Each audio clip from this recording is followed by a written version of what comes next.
A little iced coffee. Dunkin' Donuts today on a chilly Monday in the Pratte Pack gym. But on the Comcast Sports Line, the man behind Drive On, Bedouin Bob, his time with the 82nd Airborne Desert Storm, who will be at Fort Bragg for All-American Week beginning May 22nd. We're going to talk Penguins hockey. Robert, good morning. And in my hand, I have a flag with a Buddy Poppy on it that are for sale right now at the American Legion Post 580 in Monaca. Why don't you talk about Buddy Poppy and why it is so significant? I know they're going to be at Hopewell, Coons Market, coming up shortly as well. Why people need to support that cause. Go ahead.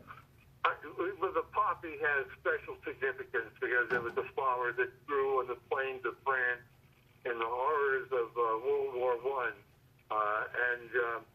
After all that carnage in the fields where the poppies grow, young men lost their lives.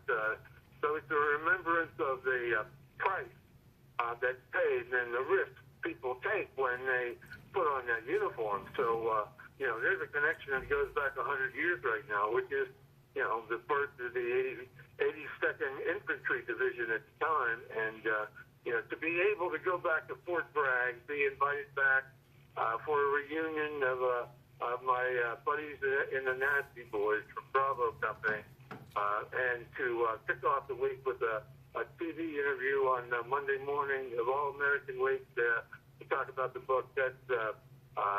I'm just humbly honored to do all that. He'll also be in that great community of Elizabeth Memorial Day morning, helping them with their parade, and my friend Jim Malati. So, folks, get out, get that book, Drive On, Barnes & Noble, Amazon.com. I think you'll find it very interesting reading material.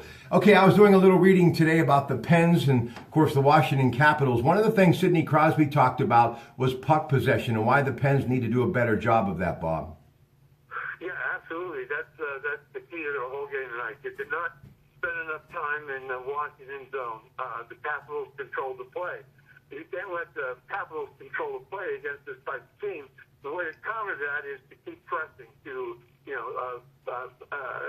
keep up the attack, knowing that they're going to pay a physical price. I mean, Washington's coming after them with a vengeance. So, I think there's a buzz in the air. This is a game you want to end it on. And they're at home and they're counting on that crowd. So it should be a fun night tonight. You think this team may be suffering a little bit, finally having the fact that Chris Letang is not in the lineup, maybe it's kind of catching up to them a little bit, or do you just think it was Brandon Holtby in a good third period as opposed to the Penguins not being able to stop them in that third period? Well, this is a perfect example of how much you miss Letang in this situation because of his endurance, his skating ability, his ability to move the puck. And then, when the chance arose, he jumped into the play, and he had the winning goal in the Stanley Cup game. So you miss him. But then the other guys have to at least rise to the level of filling the gaps that'll help them. But, they really don't have anybody who moves the puck as well as him or shoots as well as him. And I think you see that in the young Ollie Matter. That's no knock on him. He's just not Chris Letang.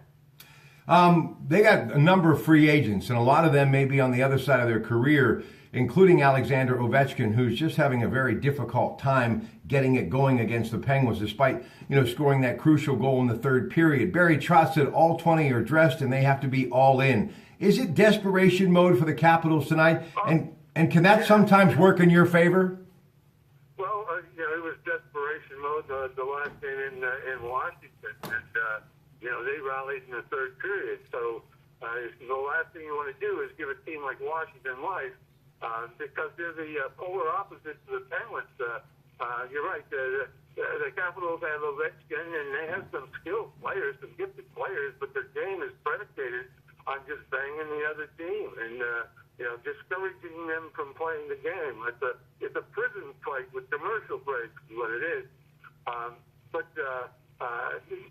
So the way to counter that, Penguins with speed and playmaking and crushing them, keeping them back on their heels. So opposite philosophies, and the Penguins won a cup with it. But yeah, you're right. it's not the same team as now you ask yourself if they have enough to make up for that loss and still be able to repeat. It's still on the line then. Pens have just too much firepower in Crosby and Malcolm, and obviously we've seen what Jake Ginzel has done and Rust. I mean, they just have so much. But the key really has been Marc-Andre Fleury. I mean, he has been the MVP of this postseason, and if he would somehow get them into the conference final, I mean, just what a story, huh?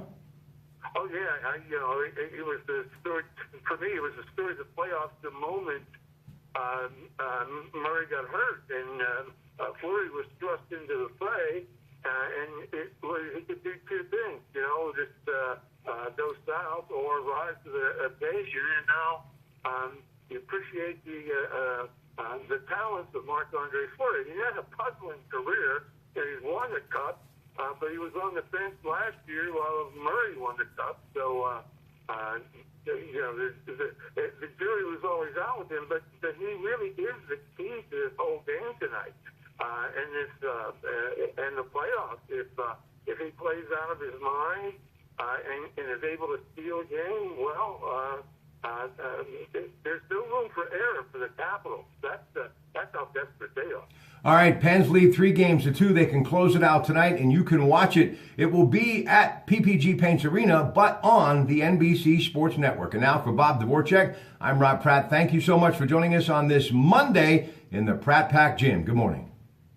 Airborne all the way.